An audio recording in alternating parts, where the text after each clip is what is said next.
The film is rated for violence, and yes, it is for good reason. So I'll get to the violence towards the end of the video because I do want to explain it to you fairly comprehensively, particularly if you're considering taking a child to see the film. I mean, to be honest, it is a Marvel film. There's a lot of what you would expect, what you've already seen in a lot of the other films in terms of it being big. I mean, this film is big, it's epic, and there's a lot of action in the film. In fact, if I was to describe the film, it would be sequence of action and then exposition to get your breath, action, exposition, and so on. That's kind of the whole film, summed up. So let's just talk about the other stuff, which there really isn't much to talk about. So starting with the swearing, there isn't a heap of swearing. There's a few S words, a few A words, son of a bitch is used, and a few like little kind of throwaway slang terms. But nothing, there's no F words or anything like that in the film. And obviously being a Marvel film, the use of swearing is fairly minimal. There isn't a heap of it in the film. A little bit of name calling and things like that, but nothing particularly offensive. Likewise, the alcohol and drug use. There's no drugs at all in the film, and you don't see any alcohol actually being used. You do see a few bottles of wine and some spirits, but nobody's drinking. And likewise with smoking, there's no smoking in the film either. And as I said, certainly no drugs. Sex and nudity. No sex in the film, and not really any nudity. There's some very tight-fitting costumes, which you'd probably be expecting. And again, it's nothing you haven't seen before. So there's a bit of cleavage and, like I said, very sort of tight, body-hugging costumes worn by some of the female characters, and a few of the male characters too, I might add. Now, there is one kissing scene. It's quite brief, and it's actually used for comic effect as well. Again, it's very, very quick. I'm not going to tell you who it's between, but let's just say it's probably the only scene which doesn't really fit in the film. I mean, I understand it was used for comic purposes, but it doesn't really kind of make sense in terms of the rest of the film, which is very action heavy. So let's get straight onto the violence. I'm not going to go into detail. The detail is definitely on the website if you want to have a look at actually what kind of violence there is. But probably the best way to describe it is that with the action sequences, which are very, very big, as I said, even the small kind of close action sequences are done in such a large scale manner. But what I would say about the violence is that in this film, it's very personal and very intimate, which probably makes sense considering the relationships between those characters who are fighting one another. But there's a lot of hand-to-hand combat and close-up and personal combat for that reason. So you do see a lot of fist fighting and punching and kicking and those kind of things, and a great deal of one-upmanship in the types of fighting that's going on. So every weapon or every skill available to these extraordinary characters, you really do see them use them to their full extent in any way that they can, and that is amazing and intriguing and good fun. But where the violence gets a little bit heavy, and this is very spoilery, so if you don't want to hear this, please don't listen, but it's worth me explaining this to you, especially if you are considering taking small people. The heaviest part of the violence, I think, in the film is there is one scene which is a torture scene, and it is a little bit uncomfortable.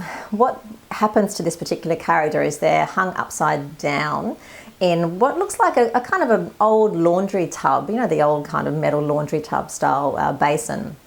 He's hung upside down in water, and as he is interrogated, the sink is starting to fill with water to the point where it's actually submerges his head fully. So if you have a fear of drowning, or if you feel uncomfortable around water, and certainly the idea of being hung upside down and tied up and being interrogated as water fills around you, then that will be a little bit of an uncomfortable scene for you. It is actually a little bit shocking.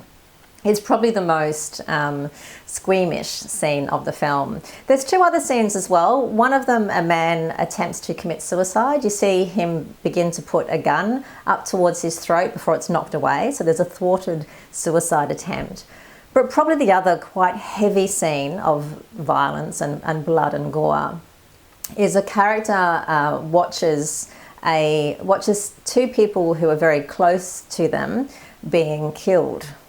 And in this particular scene, because it's referenced several times through the film, so you can kind of see it coming. But the two characters who are killed, it's done almost execution style. And because throughout the film, the rapport is most definitely built between these three characters. So when they are finally killed, it is upsetting. The screening I went to, there were a lot of very big, very muscly, very macho people in the audience, and there was little shaking shoulders and sobs and a bit of, sneaky tear wiping, because it is quite emotional. So just be aware of that one. I don't want to say who it is that is murdered, but let's just say it's kind of tough viewing. And when you see it coming and you know what's happening, your body does start to react to that, because you kind of want to stop it. So that is a little bit unpleasant. So as an adult, you can probably deal with it, but again, just be aware with kids, there is an emotional connection there that is worth just being aware of, and you might want to talk about afterwards, perhaps. So yeah, that's probably kind of the most in terms of the three major scenes that I just wanted to raise with you.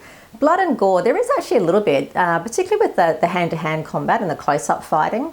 There are some scenes where it does get quite bloody, so you do see people covered in blood, heads and shoulders and arms and faces and knuckles and over their clothing and that kind of thing. It does get a little bit, as I said, very personal and tough. There is one other scene I want to mention where someone does fall out of the sky from about plane aircraft height and crashes to the ground.